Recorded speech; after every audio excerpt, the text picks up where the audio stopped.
हरे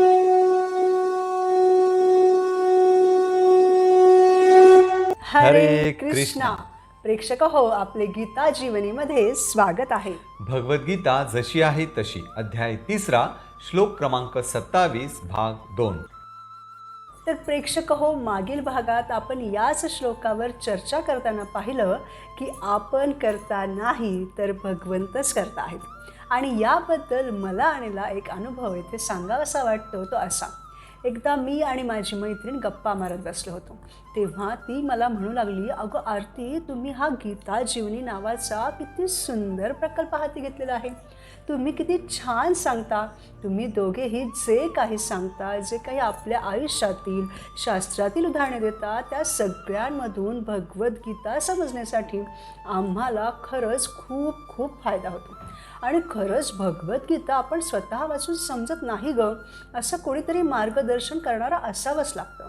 आणि त्यामुळं खरंच आम्हाला तुमच्या दोघांचं खूप कौतुक वाटतं. अशा प्रकारे तिचं कौतुक सुमणं उधळणं चालूच होतं. स्वतःचं कौतुक ऐकायला कोणाला नाही आवडणार. पण बरं का हो, तेव्हा मी विचार करू लागले की गीता जीवनीचा प्रत्येक व्हिडिओ तयार होईपर्यंत आपल्याला किती समस्यांना तोंड देत देत पुढे जावं लागतं. कारण आपण देहात्मबुद्धीच्या मिथ्या अहंकारामध्ये असतो की आपणच सर्व काही करतो. परंतु जेव्हा या प्रकल्पावर सेवा चालू असते तेव्हा भगवंत तो प्रत्येक श्लोक आपल्याला जगायला शिकवतात असंच वाटतं. आता या श्लोकाचं बघा ना, या श्लोकाबद्दल व्हिडिओ करण्यासाठी जेव्हा मी लिखाण करायला बसले तेव्हा या श्लोकाशी संबंधित मी खूप सारे व्हिडिओज बघितले. भगवद्गीता तसेच भागवतमच्या 7 ते 8 स्कंदांमधून संदर्भ घेऊन खूप सारे तत्त्वज्ञान गोळा केले आणि जवळजवळ 8 तास देऊन हे लिखाण पूर्ण केले. तेव्हा मला असं वाटलं की वाह, मी किती छान लिखाण केलं आहे. आणि या मिथ्या अहंकाराच्या मूळमध्येच मी ते लिखाण नंददुलाल प्रभूजींना तपासायला पाठवलं. तेव्हा त्यांनी त्याच्यामध्ये इतक्या काही सुधारणा करायला सांगितलं की माझ्या अहंकाराचा फुगोटा फुस झाला. माझ्या बुद्धी पलीकडच्या काही गोष्टी प्रभूजींच्या मार्गदर्शनामुळे नकळतपणे माझ्याकडून घडत गेल्या. मी खूप सारं तत्त्वज्ञान गोळा केलेलं होतं, ते चांगलंच होतं, योग्यही होतं. पण यावर प्रभूजींनी छान समजावून सांगितलं की तत्त्वज्ञान आपल्याला लोकांना द्यायचं आहे, पण ते नुसतं द्यायचं नाही, तर ते त्यांना आचरणात आणण्यासाठी मदतही करायची आहे. ज्याप्रमाणे इमारतीचा पाया दिसत नाही पण तिच्यावर सुंदर इमारत उभी राहते, त्याप्रमाणे तत्त्वज्ञान थोडक्यात सांगितले तर त्याचे स्पष्टीकरण मात्र सुंदर उदाहरणांमधून प्रेक्षकांपर्यंत पोहोचवले तर ते त्यांना आचरणात आणण्यासाठी आपण मदतच करू. त्यासाठी प्रभूजींनी छान उदाहरणंही सुचवली. या सर्व गोष्टींमुळे माझ्या हे लक्षात आलं की जो माझा या श्लोकाबद्दलचा विचार होता तो या भगवद्गीतेच्या अतिउत्कृष्ट ज्ञानापुढे किती तुटपुंजा होता. आणि मला कळून चुकलं की मी काहीच करत नाही, तर सर्व काही भगवंत आपल्याकडून एन केन प्रकारेनं करून घेत असतात. म्हणजे आपण करता नसतो तर भगवंतच करता असतात. हे तत्त्व या श्लोकातून स्पष्ट करताना ते खरंच जगायलाही मिळालं. प्रेक्षक हो, भगवंतांच्या अध्यक्षतेखाली ही भौतिक प्रकृती ही कार्य करते. 3 गुणांद्वारे ती आपल्यावर नियंत्रण करते. प्रकृतीचे ते 3 गुण म्हणजे सत्वगुण, रजोगुण आणि तमोगुण. उदाहरणार्थ, आपण पाहिलं असेल की कठपुतल्यांचे खेळ दाखवणारा त्याच्या बोटांद्वारे त्या कठपुतल्यांची हालचाल करतो. आपल्याला त्याची बोटही दिसत नाहीत ना त्या दोऱ्या दिसतात, परंतु त्या हलणाऱ्या बावल्या दिसतात. त्याप्रमाणे आपण ज्या गुणांमध्ये आहोत त्या गुणांनुसार आपण कार्य करतो. प्रभुपादांसारखे श्रेष्ठ आचार्य ज्यांच्यामध्ये स्वतः श्रीकृष्णांनी शक्ती संचारित केलेली आहे, तेही हे मान्य करतात की मी करता नाही तर भगवंतांच्या हातातील लाकडाची कठपुतली आहे. आणि ते भगवंतांना प्रार्थना करतात की मला तुम्ही तुमच्या इच्छेप्रमाणे तुमच्या सेवेसाठी नाचवा. जर श्रेष्ठ आचार्य असे म्हणतात तर प्रेक्षक हो, आपण आहोत तरी कोण? जर आपण सत्वगुणी असू तर आपण सत्वगुणी कार्य करतो, जर आपण रजोगुणी असू तर आपण रजोगुणी कार्य करतो, जर आपण तमोगुणी असू तर आपण तमोगुणी कार्य करतो. अशा प्रकारे या भौतिक प्रकृतीच्या गुणांशी आपला संबंध आल्यामुळे सर्व काही घडत असते. यास्तव सत्वगुणाच्या संगतीने आज जो माझा मित्र आहे तोच उद्या रजो किंवा तमोगुणाच्या संगतीने माझा शत्रू होऊ शकतो. भौतिक प्रकृतीचे गुण कार्यान्वित झाल्यामुळे केवळ मोहग्रस्त होऊन विविध परिस्थितींमध्ये विविध व्यवहार केल्यामुळे आपण इतरांना आपले मित्र, शत्रू, पुत्र किंवा पिता समजत असतो. म्हणून प्रेक्षक हो, आपल्याला हे ठरवावं लागेल की आपण कोणत्या गुणाच्या प्रभावाखाली राहायचं. जर सत्वगुणामध्ये राहायचं असेल तर आपण भगवंतांच्या भक्तीत राहिलं पाहिजे.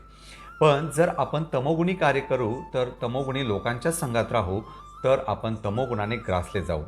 पण जर आपण पहाटे ब्रह्ममुहूर्त अगोदर उठू, भगवंतांच्या नावाचा जप करू, भगवद्गीता भागवताचे पठण करू तर आपण सत्वगुणामध्ये प्रगती करू. अशा प्रकारे भौतिक जगामध्ये जीवाचे मन आणि बुद्धी त्रिगुणांनी प्रभावित होत असते आणि विशिष्ट गुणाच्या संगतीमुळे त्याचे मन विशिष्ट प्रकारे भ्रमण करण्याच्या अधीन झालेले असते. त्रिगुणांच्या परिणामांमुळे त्याच्या हृदयात समाधान, हर्ष किंवा भ्रमाचा अनुभव येत असतो. वास्तविकपणे जीव आपल्या बद्ध भौतिक जीवनात निष्क्रिय असतो. केवळ त्रिगुणच मन आणि हृदयावर परिणाम करतात आणि या परिणामांमुळे उद्भवणारे सुख किंवा दुःख जीवाला उपभोगावे लागते. हे असे होण्यामागचे कारण काय? तर या भौतिक जगामध्ये सर्व जीवांनी येथे येण्याचे एकमेव कारण म्हणजे या सर्व जीवांना भगवान श्रीकृष्णांसमान उपभोग घेण्याची इच्छा होती. त्यामुळे भौतिक प्रकृतीने या सर्वांना विभिन्न प्रकारे बंधनात टाकलेले आहे. उदाहरणार्थ, व्यापारी वर्गातील धनलोलूप मनुष्य वनात जाऊन तेथील वस्तू अल्पमूल्यात आणतो आणि नगरांमध्ये त्याच वस्तू चढ्या भावात विकून लाभ प्राप्त करतो. तो उदरनिर्वाहाच्या विचारांमध्ये इतका गढून जातो की त्याला भगवान श्रीकृष्णांशी असणाऱ्या आपल्या मूळ संबंधाचे पूर्णपणे विस्मरण होते आणि तो केवळ शारीरिक सुख शोधू लागतो. अशा रीतीने विषयी कार्य करणे हेच त्याचे उद्दिष्ट बनते. जीवनाचे वास्तविक ध्येय न जाणल्यामुळे तो शाश्वतरित्या भौतिक जगात भ्रमण करीत राहतो आणि जीवनाच्या आवश्यकता मिळवण्यासाठी संघर्ष करीत राहतो. जीव याविषयी अनभिज्ञ असल्यामुळे जीवनाच्या गरजा पुरेशा प्रमाणात मिळूनही तो आणखी कृत्रिम गरजा निर्माण करतो आणि याप्रमाणे भवबंधनात अधिकाधिक गुरफटत जातो. तो अशी मानसिक अवस्था निर्माण करतो की त्याला अधिक सुखसुविधांची आवश्यकता भासू लागते. त्याला प्रकृतीच्या मार्गाचे रहस्य समजूच शकत नाही. त्याचप्रमाणे भौतिक जगातील तथाकथित कुटुंब म्हणजे आपापल्या कारावासाचा विशिष्ट कालावधी पूर्ण करण्याकरिता एकत्रित आलेल्या जीवांचा समूह होय. ज्याप्रमाणे तुरुंगातील अपराधी आपल्या शिक्षेचा कालावधी समाप्त होताच विभिन्न स्थळी निघून जातात, त्याप्रमाणे कुटुंब म्हणून तात्पुरत्या काळासाठी एकत्र आलेले आपण सर्वजण कालांतराने परस्परांपासून विभक्त होऊन आपापल्या इच्छित स्थळी निघून जातो. हे सर्व थांबविण्यासाठी आपल्याला भौतिक प्रकृतीच्या कठोर नियमांवर विजय मिळवावा लागेल. प्रकृतीचे नियम अत्यंत कठोर आणि अटळ असतात. म्हणून पशुवध करण्यास आपण मुक्त आहोत आणि आपल्यास त्याचे परिणाम भोगावे लागणार नाहीत असा विचार कोणीही करू नये. असे कृत्य करून कोणीही सुरक्षित राहू शकत नाही. मनुष्य भगवत कृपेविना भौतिक प्रकृतीच्या कठोर नियमावर विजय मिळवू शकत नाही. भगवान श्रीकृष्णांच्या इच्छेशिवाय झाडाचे पानही हलत नाही की आपल्या पापण्यांची उघडझापही होऊ शकत नाही. आपण आपले जीवन प्रारब्धाच्या, ग्रह नक्षत्रांच्या, संचिताच्या किंवा भविष्याच्या हाती आहोत असे समजतो, परंतु ते खरे तर भगवंतांच्या हाती असते. तर प्रेक्षक हो, सत्य अहंकार हा आहे की आपण भगवंतांचे अंश आहोत. आपण भगवंतांच्या सेवेसाठी बनवले गेले आहोत. भगवंत ऋषिकेश आहेत म्हणजेच इंद्रियांचे स्वामी आहेत. म्हणून आपण आपल्या इंद्रियांना भगवंतांच्या सेवेत लावले पाहिजे. जेव्हा कोणी हे समजू शकतो तेव्हा तो मिथ्या अहंकारापासून सत्य अहंकारापर्यंत पोहोचतो. त्यासाठी आपण भगवंतांची शरणागती स्वीकारायची आहे. भगवंतांच्या भक्ताची सेवा करायची आहे. भगवंतांच्या नामाचा जप करायचा आहे. हरे कृष्ण कृष्ण कृष्ण हरे हरे, हरे राम राम राम हरे हरे. भगवद्गीता भागवताचे पठण करायचे आहे. म्हणून प्रेक्षक हो, जीवनात आनंदी राहण्यासाठी आपण भगवंतांच्या सत्तेवर नियंत्रण करण्याचा प्रयत्न न करता त्यांनी आपल्यासाठी जी कर्मे निर्धारित केली आहेत तीच केली पाहिजे आणि जीवनाचे वास्तविक ध्येय म्हणजेच भगवत प्राप्ती करून घेण्यासाठी श्रीकृष्णांशी असणाऱ्या आपल्या शाश्वत संबंधाचे सतत स्मरण ठेवले पाहिजे. पुढील भागात आपण भगवद्गीतेच्या 3ऱ्या अध्यायातील पुढील श्लोकांवर मनन करू. सत्वगुणामध्ये कार्यरत राहून भगवत कृपा प्राप्त करूयात. भौतिक प्रकृतीच्या नियंत्रणातून तत्काळ मुक्त होऊयात. धन्यवाद. हरे कृष्णा.